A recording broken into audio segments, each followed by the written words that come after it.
মতুয়ার মূল তত্ত্ব কথা তোমরা শোনো বিশ্ববাসীগণ। মতুয়ার মূল তত্ত্ব কথা শোনো বিশ্ববাসীগণ, মতুয়ার মূল তত্ত্ব কথা শোনো বিশ্ববাসীগণ।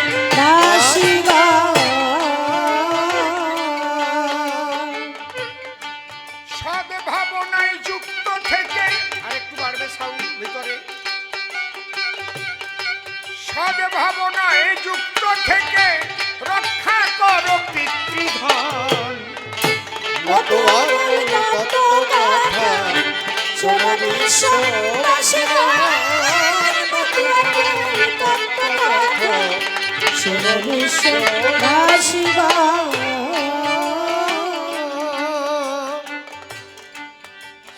শান্তি হরির যুগল পদ্ম হৃৎপদ্মে করে আরাধ্য, ভক্তি ভাবে প্রণাম করি দান। হরিভক্ত আছেন যারা আমার শ্রদ্ধা গ্রহণ করবেন তারা। সমস্ত সনাতনীদের আমি আগে জানাই সম্মান। অধ্যকার এ সভাতে আলোচনা হবে বিচরণ পাগল আর সদানন্দ ব্রহ্মচারীর সাথে। কেমন যেন লাগছে কেন? আমাকে বিচরণ পাগলের ভূমিকা করেছে অর্পণ, আমি প্রণামিয়া পাগল বিচরণের পায় যাচ্ছি তার ভূমিকায়। টোনটা বেশি আছে কোনটায়? এদিকে কিনকিন করছে কোনটায়? সদানন্দ ব্রহ্মচারীকেও আমি সম্মান করিনু জ্ঞাপন।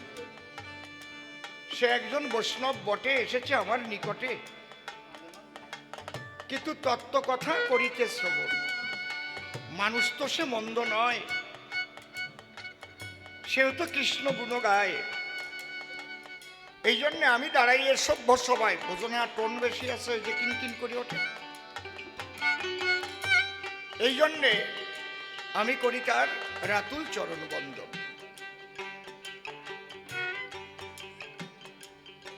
প্রথম প্রশ্ন করেছে দান, তুমি দাও সমাধান।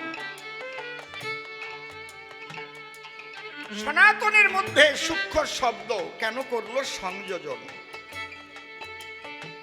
বন্ধু তোমার কাছে করি বর্ণনা, সূক্ষ্ম বলা লাগতো না যদি ওর মধ্যে না ঢুকতো আবর্জনা। কারণ যখন ছিল সনাতন, এই সনাতনী দর্শন যাহা অতি পবিত্র তাহা, কিন্তু যখন থেকে হিন্দু ধর্ম হয়েছে নামকরণ, খুলে বলি তোমার কাছে বিভিন্ন আবর্জনার মধ্যে ঢুকে গেছে। এক শ্রেণীর মানুষ শাস্ত্রগ্রন্থ করিয়া লিখন ব্রাহ্মণ্যবাদ আর মনুবাদী, যেটা হচ্ছে সনাতনের মধ্যে মূল বেধি। সমাজের যারা বহুজন 85% মানুষকে শাসন শোষণ করবার তরে এই মনুবাদী চক্রান্ত করে সনাতন ধর্মকে বিকৃত করে তারা শাস্ত্রগ্রন্থ করেছে লিখন। যদি বলেন কি বিকৃত করেছে, এখনো কিন্তু টোন একটু কমবে, কোনটাই যেন কিলকিল করে উঠতেছে মাঝে মাঝে। আমরা যদি মূল সনাতনে যাই, সেখানে কিন্তু জন্ম অনুপাতে ব্রাহ্মণ নাই। যদি বলেন প্রমাণ করুন দান, আমি প্রত্যেকটার প্রমাণ দেব, অন্তরে আছে ভাবো। শাস্ত্র গ্রন্থের কথা কব, ব্যক্তিগত কোনো কথা বলবো না সবস্থান। আমরা যদি সনাতনের আদি গ্রন্থে যাই, সেখানে কি পাই? লিখেছেন কৃষ্ণ দ্বৈপায়ন, বলছেন জন্মেন জায়তে শূদ্র, জন্মমাত্র সবাই শূদ্র। শূদ্র মানে অজ্ঞান। শূদ্র কোনো আলাদা জাত না। একটা ব্রাহ্মণের ছেলে সেও শূদ্র হতে পারে।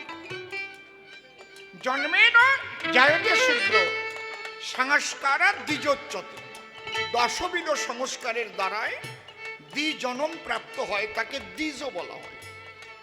বেদ পাঠেত ভবেদ বিপ্র, সর্ব বেদাঙ্গে প্রতি অঙ্গে অঙ্গে।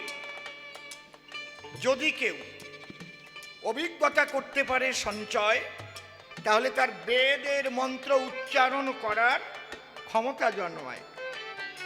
তখন তারে কি কয়? বিপ্র। বেদ পাঠেত ভবেদ বিপ্র, ব্রহ্ম জানাতি সব্রহ্ম।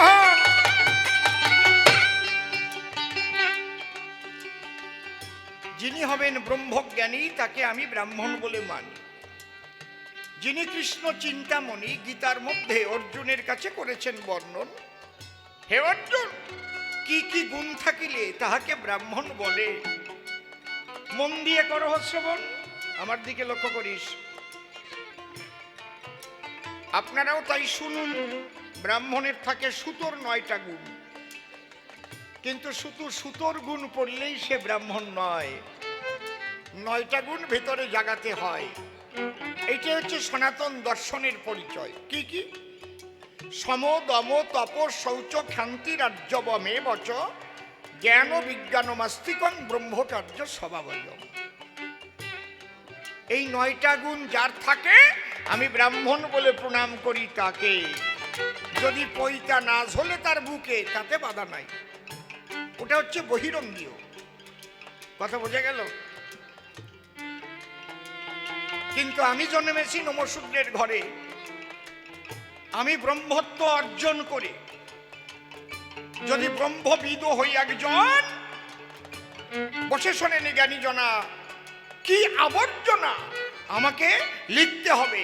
আমি শূদ্র একজন, আমি কিন্তু ব্রাহ্মণ লিখতে পারবো না। কখন পারবো? কি কথা কন?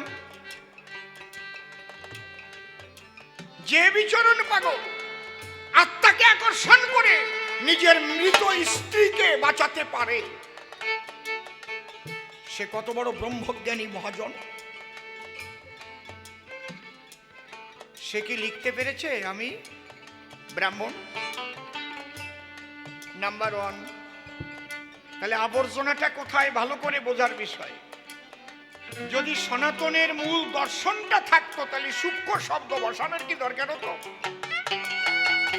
কোনো প্রয়োজন হতো না। কখন বসে শোনেন নারী নরে, এক শ্রেণীর মানুষ কৌশল করে এই বহুজন সমাজের মাথার উপরে কাঁঠাল রেখে এদের কোষ খাওয়ার তরে শাস্ত্র লিখন করে। কি? মা বাবা মরে গেলে ব্রাহ্মণ দিয়ে শ্রাদ্ধ না করিলে তার বাবা স্বর্গপ্রাপ্তি হবে না। কখন? আমার কাছে বলুন দেখি, সনাতনের আদি গ্রন্থে কোন জায়গায় এটা লেখা আছে নাকি? গীতা ফাতা ফাতা করে ফেলেন তো, সব গ্রন্থ মন্থন করে গীতা গ্রন্থ হয়েছে চরাচর। আদি গ্রন্থ বেদ, বেদ মন্থন করে হয়েছে ব্রাহ্মণ গ্রন্থ। তারপরে পুরাণ আদি, তারপরে উপনিষদ, তারপরে সমস্ত উপনিষদ মন্থন করে গীতা বলে যাবে। গীতার ভিতরে ভগবান শ্রীকৃষ্ণ বলেছেন অর্জুনের ধারে, কি? জঞ্জং বাপি শরণং ভাব ত্যাজত্যন্তে কলে বরং। যে যে ভাব লইয়া দেহ ত্যাগ করে, ভাব কিসের দ্বারাই উদয় হয়? ভিতরে কর্মের দ্বারাই। আমি কবি গান গাইতে উঠছি, আমি একটা ভাব আমার ধরেছি এখন, তাই তো? এই আমি যদি চুরি করতে যাই, তান চোর হব, সে ভাব আলাদা। এই আমি যদি জোন খাটতে যাই, তখন জোন হব, সেই ভাব আলাদা। তাহলে কর্ম অনুসারে ভাব প্রাপ্ত হয় নারী নরে। জীবন ভরে যে কর্ম করে, সেই কর্মের ফল অনুসারে তার গন্তব্য স্থির হয়। অন্তরে করুন ধারণা, কেউ মন্ত্র বলে কোনো আত্মাকে কোনো কালে স্বর্গে পাঠাতে পারে না, নরকেও নামাতে পারে না। বোঝা যাচ্ছে কি কথাগুলো? কেউ পারে না। তাই যদি পারতো, শ্রীকৃষ্ণ কি গীতায় বলতো, অন্তকালে চ মামেব শরণ মুক্ত কলেবরম জপ্রয়াতি সতদ্ভাবং যাত্রী নস্তত্র সংশয়। হে অর্জুন, অন্তিমকালে যদি কেউ আমাকে স্মরণ করে দেহ ত্যাগ করে, তাহলে সে আমাকে প্রাপ্ত হয়। আর যে যে ভাব লইয়া দেহ ত্যাগ করে, ঠিক কেমন জনম সে পায় চরাচরে। অন্তকালে চ মামেব শরণ মুক্ত কলেবরম জপ্রয়াতি সতদ্ভাবং যাত্রী নস্তত্র সংশয়। এতে কোনো সংশয় নেই। কি সর্বনাশ করেছে দেখেছেন? আদি যে সনাতন দর্শন, এই জন্য মতুয়া মতবাদটাই হচ্ছে প্রতিবাদী মতবাদ। এই প্রতিবাদ প্রথম করেছেন শ্রীমান মহাপ্রভু চৈতন্য মহাপ্রভু। আমরা আমাদের ছোট সময় দেখেছি, আমার ঠাকুর দাদা যার কাছ থেকে দীক্ষা নিয়েছে, তার ছেলের কাছ থেকে আমার বাবা দীক্ষা নেবে। ওই ব্রাহ্মণ কুলে কুলগুরু, ওটা যে ফুলগুরু, কুলগুরু, ওটা যে ফুলগুরু। ঠিক বলতেছি না বেঠিক বলতেছি? তাহলে আমার ঠাকুর দাদার গুরুদেব যে ব্রাহ্মণ, তার ছেলের কাছ থেকে আমার বাবা নেবে, তার ছেলের কাছ থেকে আমি নেব, তার ছেলের কাছ থেকে আমার ছেলে নেবে, মানে বংশানুক্রমে ট্যাক্স আদায় করে খাবে। এইটা প্রথম আঘাত করলেন শ্রীমান মহাপ্রভু। না না না না না, এ হতে পারে না। তিনি কি বললেন? ব্রাহ্মণ ক্ষত্রিয় বৈশ্য শূদ্র কেন নয়, যে কৃষ্ণ তত্ত্ববেত্তা সেই গুরু হয়, সেই বৈষ্ণব হয়।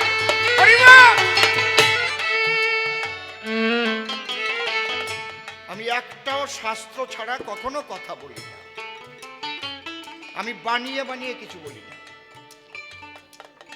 ওই স্বভাব আমার নাই। তাহলে এই যে যে আবর্জনাগুলো ছিল, এটা পরিষ্কার করতে প্রথম চৈতন্য মহাপ্রভু এলো। চৈতন্য মহাপ্রভু প্রায় 550 বছর আগে এসে ধাক্কা খেলো কাদের কাছে? ওই ব্রাহ্মণ্যবাদী মনুবাদীদের কাছে। তুমি আমাদের ঘরের ছেলে, আমাদের ঠেলে ফেলে এক হরি নামের দ্বারায়, কৃষ্ণ নামের দ্বারায় ভাষায় চোখের জলে এগুলোকে সব ধ্বংস করে দেবে, আমাদের ট্যাক্স আদায় বন্ধ হবে। মহাপ্রভু হারিয়ে গেল। আজও কেউ সঠিক বলতে পারবে না যে মহাপ্রভুর শেষ পরিণতি কি হয়েছে। আমি 5খানা গ্রন্থ পড়েছি, 5খানা গ্রন্থে 5 রকমের লেখা আছে। ভক্তরা বিশ্বাস করে তিনি মিশে গেছেন জগন্নাথের শরীরে, আমিও তাই ধরে চলছি। কিন্তু আসল যে কি তত্ত্ব, মূলে যে কি সত্য, কে বলতে পারে? কিন্তু তিনি বলে গেছিলেন, কি বলে গেছিলেন? তোমাতে এড়াতে শক্তি নাহিক আমার। মাকে বলেছিলেন, তব গর্ভে জন্ম নেব আরো 2 বার, আমার আবার আসতে হবে। শেষ জন্ম হইবে আমার ওই সন্মকোণে, সর্বজীবে মাতাইব হরি নাম সংকীর্তনে। হরি বল হরি বল হরি বল।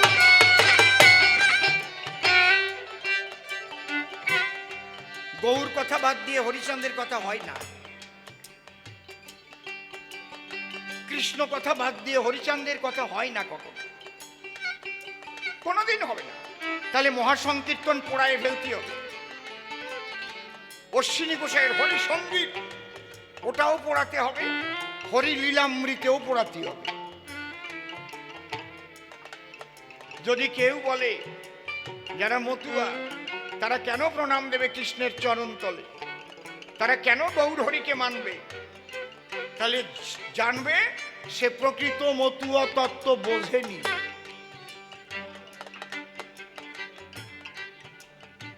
বৈষ্ণবদেরও বোঝা উচিত যে হরিচাঁদ ঠাকুর কেন এসেছিলেন। আপনাকে বলছি না যে আপনি গৌর ভজন ছেড়ে হরি ভজন করেন, কৃষ্ণ ভজন ছেড়ে হরি ভজন করেন, তা আমি বলবো না কখনো। আমি যেমন বলছি, একজন মতুয়া হয়ে আমার চৈতন্য মহাপ্রভু তিনি এসে তার প্রেমে ভাসাইয়ে ব্রাহ্মণ্যবাদের বিরুদ্ধে লড়াই করে গেছে। আপনিও আসুন, এখানে এসে সেটাই দেখলাম, ধন্যবাদ জানাই। বুঝতে পারছেন? তাহলে সূক্ষ্ম শব্দের অর্থ কি একটু আমি বলে রাখি। রাজহংসের কাছে যখন দুধ দেওয়া হয়, এক বালতি দুধ দিলে ডক ডক করে সব কি গেলে,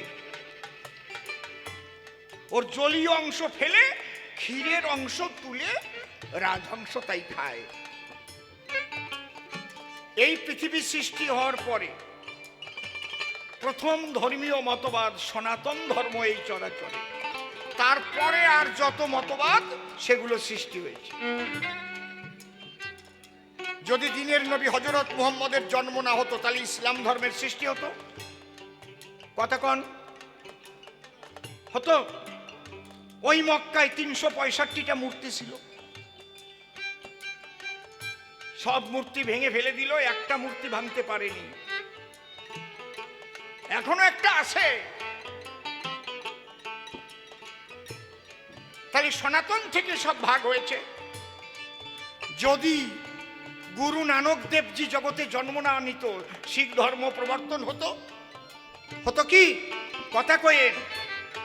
যদি ভগবান বুদ্ধদেব জগতে জন্ম না নিত তাহলে কি বৌদ্ধ ধর্ম সৃষ্টি হতো? তার আগে কি ছিল? সনাতন। বোঝা যাচ্ছে? যদি যীশু খ্রিস্ট জন্ম না নিত তাহলে জগতে কি খ্রিস্টান ধর্ম হতো? কিন্তু দুঃখের বিষয় কি জানেন? যীশু খ্রিস্ট খ্রিস্টান ধর্ম প্রবর্তন করেনি, ভগবান বুদ্ধদেব আলাদা বৌদ্ধ ধর্ম প্রবর্তন করেনি, গুরু নানক দেবজিও আলাদা শিখ ধর্ম প্রবর্তন করেননি, ওটা পরে হয়েছে, ওরা চলে যাওয়ার অনেক পরে। কিন্তু ইসলামটাকে ছড়িয়েছেন দিনের নবী হযরত মুহাম্মদ থাকাকালীন। বুঝতে পারছেন আমার কথা? একেবারে কখার মতো বুঝাচ্ছি। তাহলে মূল ধর্ম সনাতন। বসে শোনেন সুধীজন, যত ধর্ম হয়েছে সৃজন, এর মধ্যে বহু মতবাদ মতভেদ পৃথিবীকে বিষাক্ত করে তুলেছে। এই ধর্মীয় মতবাদ নিয়ে, বাদ বিসম্বাদ নিয়ে যুদ্ধ পর্যন্ত হচ্ছে। ইউক্রেনের সঙ্গে ইসরায়েলের যুদ্ধ লেগেছে, ধর্মীয় মতবাদ, ইহুদি আর ইসলাম। কিন্তু হরিচাঁদ ঠাকুর যখন এলো, এমন কতগুলো কথা বলল, হে হিন্দু, হে মুসলমান, হে খ্রিস্টান, আপনারা সবাই শুনে যান। এই হরিচাঁদ ঠাকুরের এই দর্শন, সূক্ষ্ম দর্শন যদি আপনারা মানতে পারেন তাহলে আপনারা প্রকৃত মানুষ হবেন, প্রকৃত ধার্মিক হবেন। তাই তিনি কি বললেন? তিনি প্রথম হাত দিলেন, মেজরিটি মাস্ট বি গ্রান্টেড, অর্থাৎ পৃথিবীর যদি 700 কোটি মানুষ হয় তার মধ্যে 50 কোটিও সন্ন্যাসী নয়, ধরে নিলাম, আর 650 কোটি সংসারী। তাহলে সন্ন্যাসীরা খালি ঈশ্বর লাভ করবে আর সংসারীরা কি বাদ যাবে? সংসারীদের সমস্ত কষ্ট করা জিনিস সবাই খাবে, তাহলে সংসারীরা কি করে পাবে? তিনি বললেন, লয়ে নিজ নারী ব্রহ্মচারী সচ্চরিত্র রবে, হাতে কাম মুখে নাম সত্য কথা কবে, পরসতী পরপতি কবু না স্পর্শিবে, তুমি না ডাকিলে হরি তোমারে ডাকিবে, সত্যবাদী জিতেন্দ্রিয় হইবে কোজেই, না থাকুক তার ক্রিয়া কর্ম হরি তুল্য সে।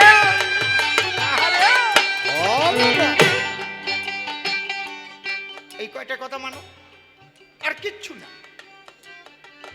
তুমি গামছা পরেও ধার্মিক হতে পারো, তুমি লুঙ্গি পরেও ধার্মিক হতে পারো, তুমি টাই বেঁধে ধার্মিক হতে পারো, তুমি রাজনীতি করে ধার্মিক হতে পারো, তুমি চাকরি করে ধার্মিক হতে পারো, তুমি মুসলমান হয়ে ধার্মিক হতে পারো, তুমি খ্রিস্টান হয়ে ধার্মিক হতে পারো। যদি এই কয়টা কথা ধরো, এই কয়টা কথাই হচ্ছে সমস্ত ধর্মের সূক্ষ্ম কথা, সূক্ষ্ম সনাতন।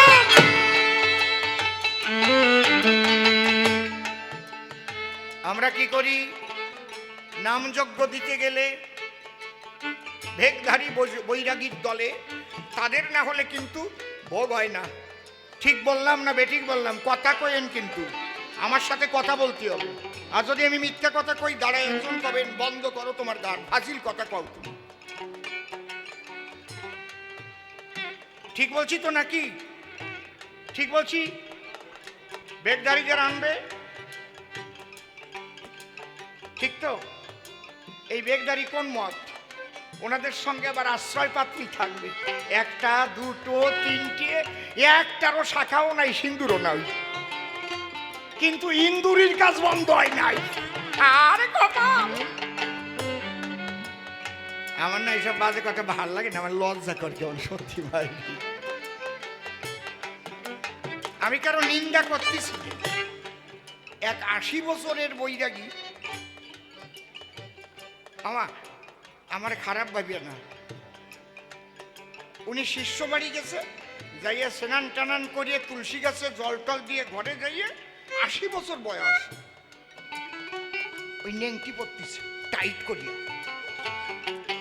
এমন সময় বেড়ার ফুটো দিয়ে ওনার ওই নাতি মানে শিষ্যের ছেলে দেখতেছে, দেখি বুড়ো করে কি, দেখে যে টাইট করে বাঁধতিছে বুড়ো।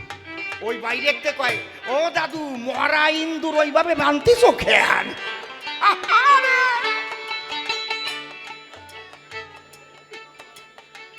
আরে ভিতরে তো করো টাইট, ওর মধ্যে মনের মধ্যে যে চলে ফাইট। কথা বোঝা যাচ্ছে? সূক্ষ্ম জায়গা হচ্ছে মন। He is the greatest fighter who can control his own mind. সে সবচাইতে বড় যোদ্ধা যে তার মনকে বশীভূত করতে পেরেছে। কাজ হবে না কেন? তোমরা রান্না করলে গোবিন্দের ভোগ হবে না? খালি ফু দিয়ে চাল বানাইনি, ফু দিয়ে ডাল বানাইনি। হরে কৃষ্ণ কৃষ্ণ কৃষ্ণ হরে হরে, চাল ডালি গেল বলিয়ে। তোমরা কষ্ট করে মাঠে ধান বুনবা, চাল বানাবা, ডাল বানাবা, তরকারি বানাবা, ওরে কল, ওই কয়টা জিনিস রান্না করবে তা তোমরা শুয়ে দিলে আবার হবে না। ঠিক বললাম না বেঠিক বললাম? কথা কইও, আজকে জম্বের কোয়া কব।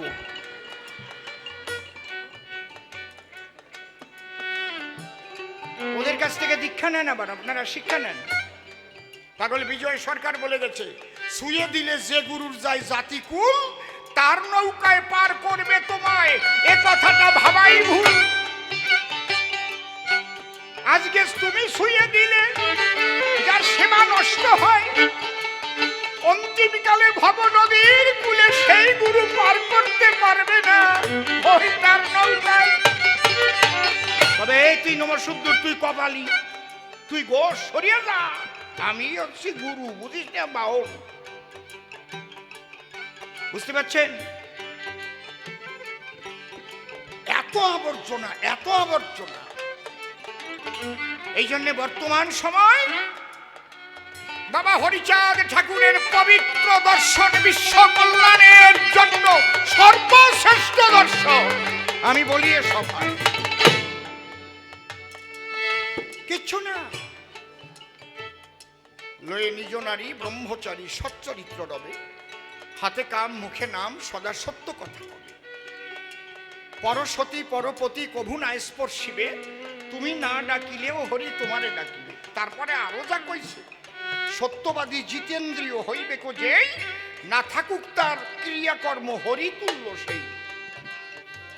সত্যবাদী জিতেন্দ্রীয় যদি কেহ হয়, তার পূজা দিলে পরে হরি পূজা পায়। একবার প্রেমানন্দে হরি হরি বল, হরি বল।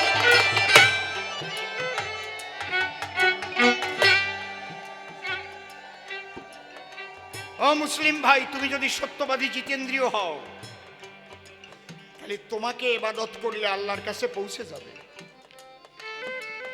ও খ্রিস্টান ভাই, হরিচাঁদ ঠাকুর শুধু কয় নমঃশূদ্রের জন্য আসে নাই,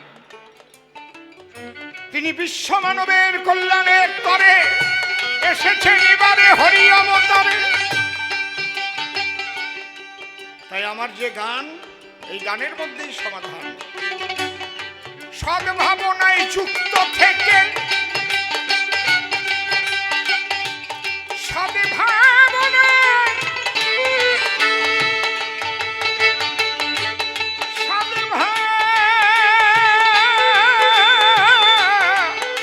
সদ্ভাবনায়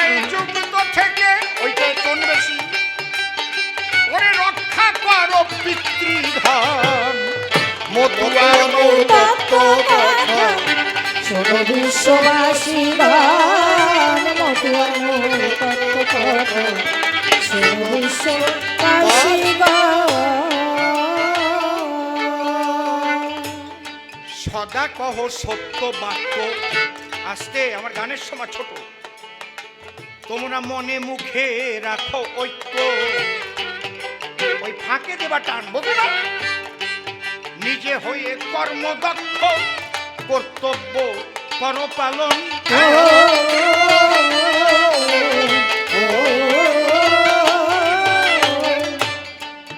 তোমরা সদা কহ সত্য বাক্য। আমি যেই সর্বসাত করে উঠবো, আমি যেই ধর্ম বুঝিয়ে যাব, তোমরা সদা কহ সত্য বাক্য, মনে মুখে রাখো ঐক্য, নিজে হয়ে কর্মদক্ষ, কর্তব্য কর পালন।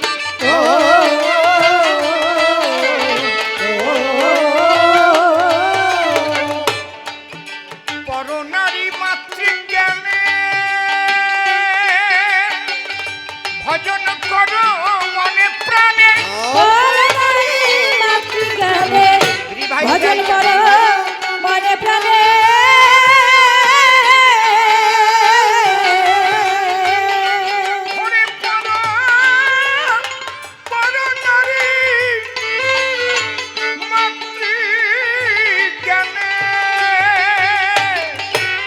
ভজন করো মনে প্রাণে।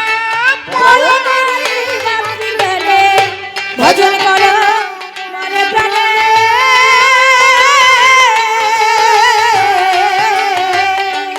সতত রেখো স্মরণে, সতত রেখো স্মরণে, শ্রীহরির শ্রীচরণ।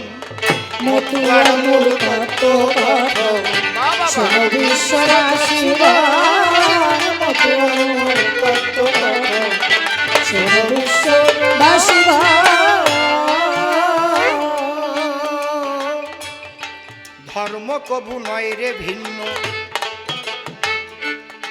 মালা টুপি বহিশ্চিহ্ন, হিংসার পথ অতি জঘন্য, সকলে কর বর্জন।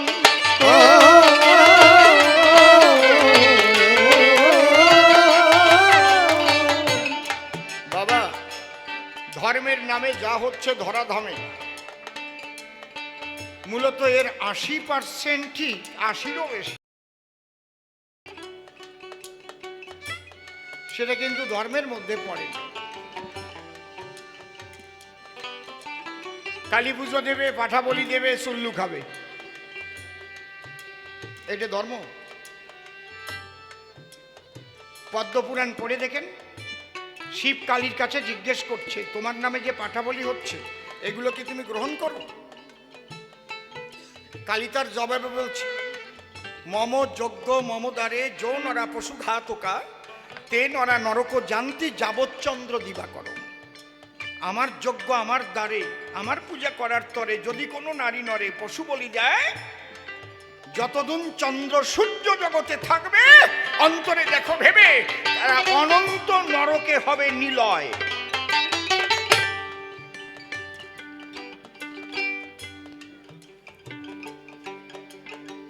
বুঝতে পারছেন? খ্রিস্টান ধর্মে নরবলির প্রথা,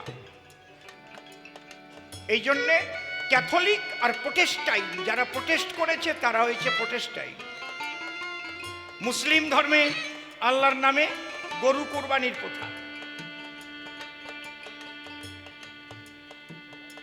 আপনি বলতে পারবেন ভারতের বাইরে কোনো ইসলাম রাষ্ট্রে গরু কোরবানি হয়? আল্লাহর নামে দুম্বা দুম্বা, তাও একটু পাশাতে মাংস কাটিয়ে নেয়, পুরো মেরেও ফেলে না। দেখেছেন প্রত্যেকটা ধর্মের মধ্যে কি ঢুকেছে? ঘটনা দেখেছেন? তুমি কি খাদ্য খাবে সেটা তোমার ব্যাপার, আমি ও জায়গায় হাত দেব না, কিন্তু ঈশ্বরের নামে, আল্লাহর নামে, গডের নামে ধরাধামে যে হিংসা, এই হিংসাকে বর্জন করতে হবে। ধর্ম কবু নয় রে ভিন্ন। আচ্ছা, মালা টুপি বহির চিহ্ন, হিংসার পথ অতি জঘন্য, সকলে কর বর্জন।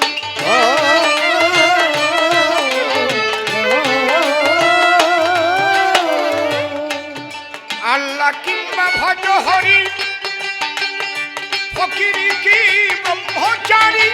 আল্লাহ কিংবা ভজ হরি, ফকির কি ব্রহ্মচারী।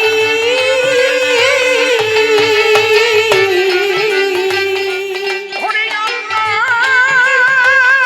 কিংবা আল্লাহ কিংবা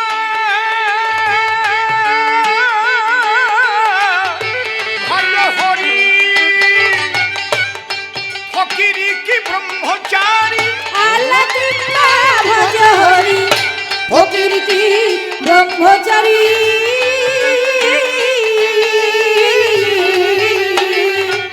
কিংবা তুমি হও সংসারী, কিংবা তুমি হও সংসারী, প্রেম ভক্তি হলো পরম ধন। মতুয়া মূল তত্ত্ব কথা আরে শোনো বিশ্ববাসীগণ। মতুয়া মূল তত্ত্ব কথা শোনো বিশ্ববাসীগণ। একদম শেষ কথা, শিব জ্ঞানে জীব সেবা। যে যতটুকু পারো দেবা, না পুজলেও দেবী দেবা, হবা প্রেমের মহাজন।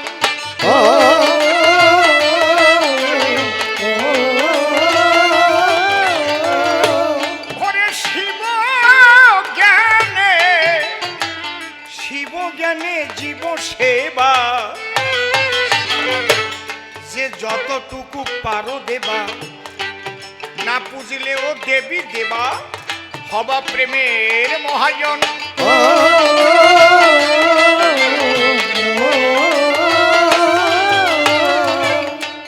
একদম শেষে আর একটা কথা, যে মা বাবার দ্বারা এই জগতে তুমি জন্মগ্রহণ করেছ, সাক্ষাৎ ভগবান তোমার কাছে তারা, তোমার দ্বারা যেন মাতা পিতা কষ্ট না পায়।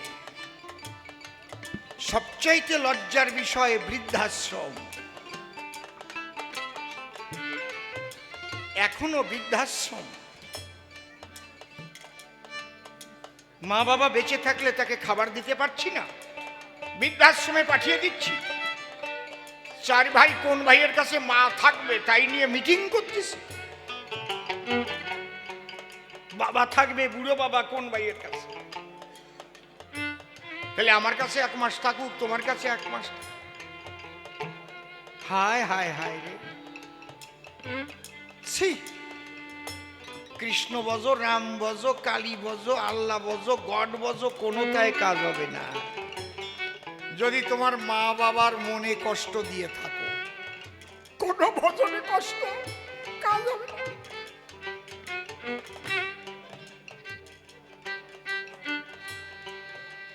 মা বাবা মরে গেলে লাখ লাখ টাকা খরচ করো, শ্রাদ্ধ করে তারে স্বর্গে পাঠাবা ঠেলে, তুমি কিচ্ছু করতে পারো না। বেঁচে থাকতে তার সেবা করো। পিতা স্বর্গ, পিতা ধর্ম, পিতা হি পরমন্তপ, পিতরি প্রীতিমা পণ্যে প্রিয়ন্তে সর্বদেবতা, জননী জন্মভূমিশ্চ স্বর্গাদপি গরীয়সী। যদি কেউ মা বাবাকে কষ্ট দিয়ে থাকো, আজকেই রাত্রে বাড়ি গিয়ে ক্ষমা চাওয়া। দেখবা তুমি যত অপরাধ করেছিলে, যে পাপ ছিল জমা, একবার মাত্র চেয়ে দেখো মা বাবার কাছে ক্ষমা। তোমাকে কোলে তুলে নিয়ে স্নেহের পরশ দিয়ে পবিত্র করে পারবা। মাতা পিতা গাছের গোড়া, হরি গাছের ফল, হবে না তা না। আজকের থেকে প্রতিজ্ঞা করো, আমি কোনো মানুষের উপকার করতে পারি আর না পারি, আমার দ্বারা কোনো মানুষের যেন এক পয়সার ক্ষতি না হয়। ধার্মিক হবা, আগে দাঁড়াও এই জায়গায়, তাই নাহলে মালা টিপলেও কাজ হবে না, চুল ঝাঁকলেও কাজ হবে না।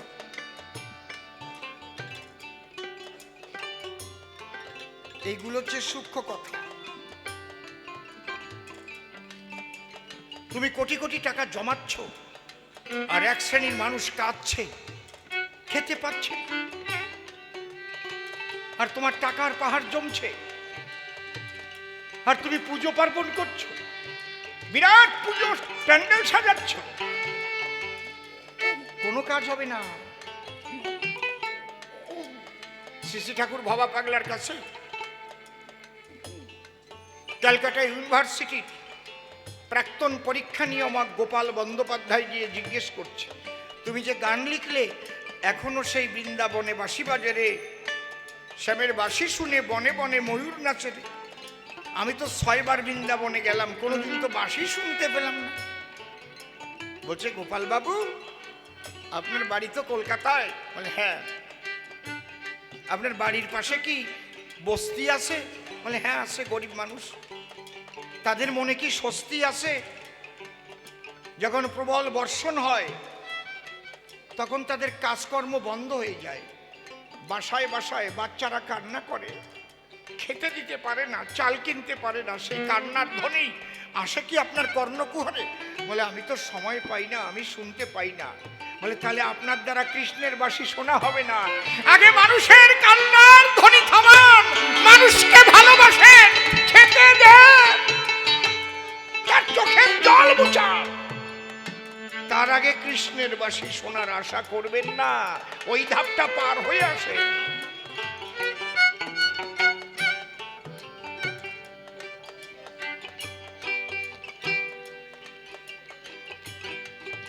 আসল ধর্মই হচ্ছে, তাই শিব জ্ঞানে জীব সেবা, যতটুকু পারো দেবা, না পুজলেও দেবী দেবা, হবা প্রেমের মহাজন।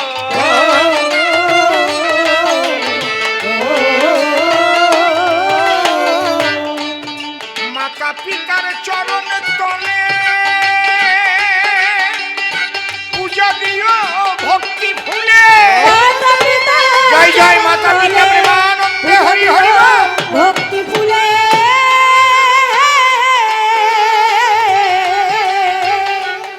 হরে মাতা পিতা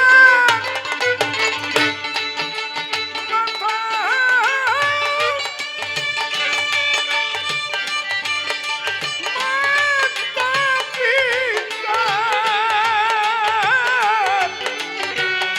চরণ তলে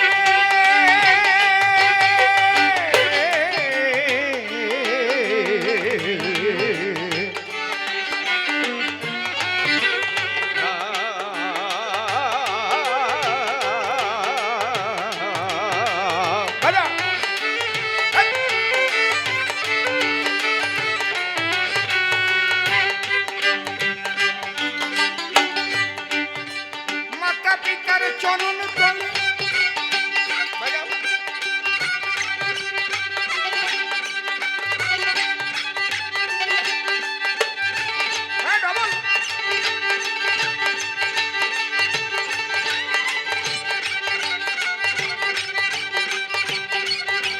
ঝালা ডবল ঝালা ডবল।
প্রণামিয়া শ্রীহরির পায়ে দাঁড়াইলাম এ সভায়।